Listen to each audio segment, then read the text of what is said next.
Hoje nós encontramos um submarino em terra firme.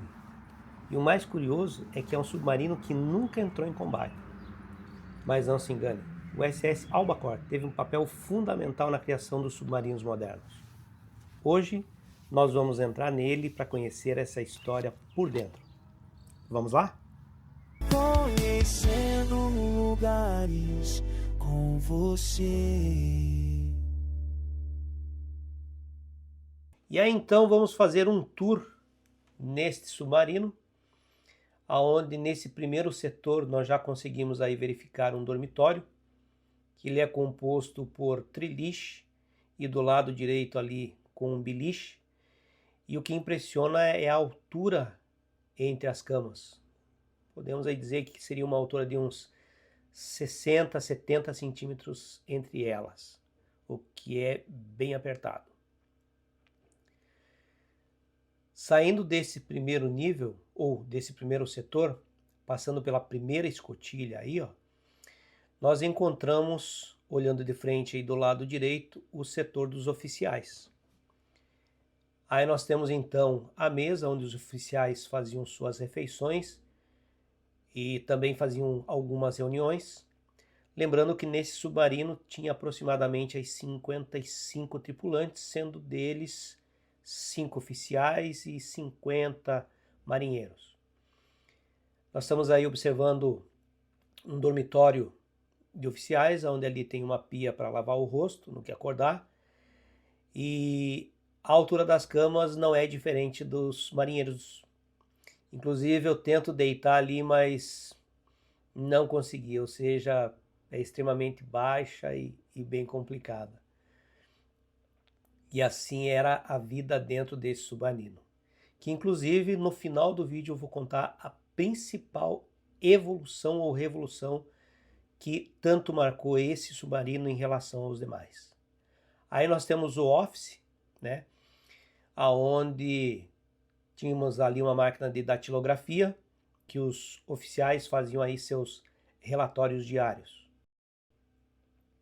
Ainda no setor dos oficiais nós temos a parte do banheiro. E na parte do banheiro, então, nós temos a parte do banho, propriamente dito.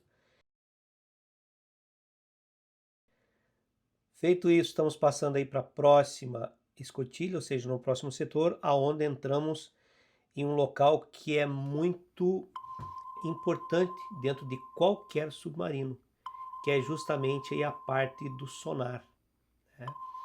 Então a grande finalidade do sonar nada mais é do que ser, digamos assim, os ouvidos do submarino, que ele envia sons ou ecos embaixo d'água que ajudam a identificar embarcações, obstáculos acima, abaixo, ao redor.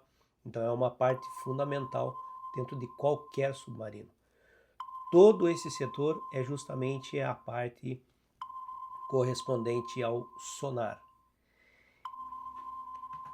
E agora entramos aí realmente em uma das partes que foi uma revolução em relação a esse submarino dos anteriores, que é essa parte aí onde é feito, ó, onde se pilota o submarino. Antes era bem mais complicado e uma das evoluções foi você conseguir pilotar o submarino justamente dessa forma, como se fosse um manche do avião. Então ficou muito mais fácil você poder levantar, ou seja, subir o submarino, descer o submarino, fazer as manobras para a direita, para a esquerda, porque ele, mais uma vez, ele ficou muito próximo à forma com que um avião é pilotado.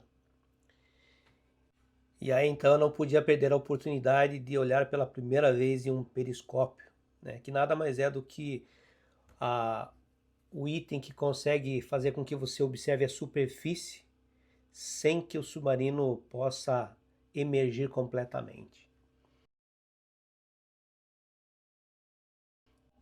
E partindo para o próximo setor, então é o setor da cozinha e o refeitório dos marinheiros.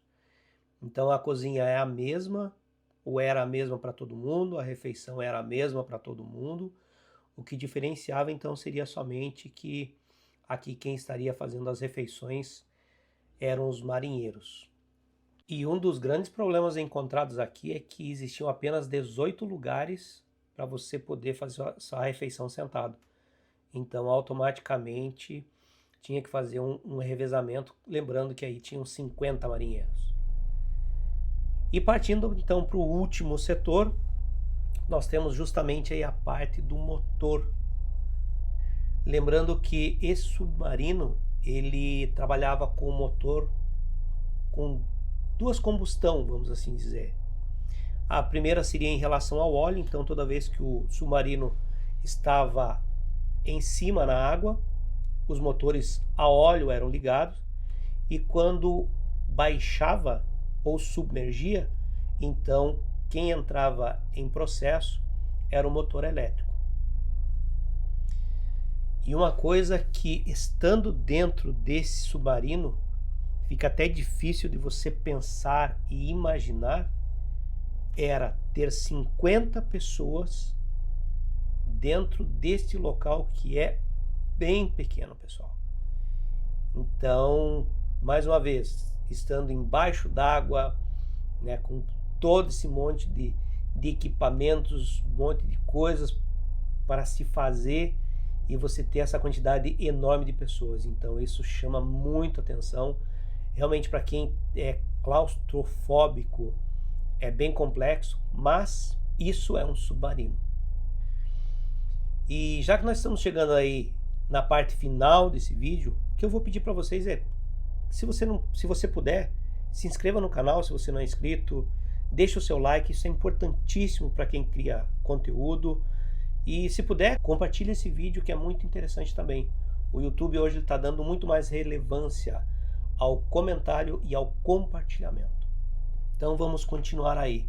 Estamos aí saindo do submarino e agora eu vou entrar na parte contando a história e o que realmente esse submarino trouxe de revolução nos demais. Então podemos dizer que existem aí duas eras, a era antes e a era pós-Albacora. Então vamos lá, então vamos contar um pouco da história e as revoluções que o USS Albacora teve. Então ele começou a ser construído em março de 52, teve a sua conclusão em agosto de 53, só que só entrou oficialmente em serviço em dezembro de 53. As grandes revoluções que o Albacora trouxe foi, primeiro, esse formato de casco em forma de gota. Ele foi projetado principalmente para navegar submerso, porque reduzia muito a resistência da água. Isso fazia com que ele ganhasse, inclusive, uma velocidade maior. Na época ele bateu um recorde que foi de 40 milhas por hora. Outra grande revolução, como mostrei ali, foi o novo sistema de controle, com equipamento menor, muito parecido com o de aeronaves. Ele também fez testes fantásticos de propulsão e de manobra. Recebeu hélices diferentes, como nós estamos vendo aí. E essas hélices, elas ajudavam inclusive para treinar experimento de freios de mergulho, sistema de escape, entre outras tecnologias. Então a mudança de conceito antes dele foi bem drástica em relação aos que vieram depois. Então o Albacora, ele foi realmente pensado desde o início para funcionar melhor embaixo d'água. Até uma sugestão que eu dou para quem estiver nessa região de New Hampshire, que venha conhecer, que venha experimentar, porque o vídeo pode ter certeza que ele não passa o que realmente você sente estando dentro dele. Só tenho aí a agradecer vocês mais uma vez. Muito obrigado. Um forte abraço a todos. Fui!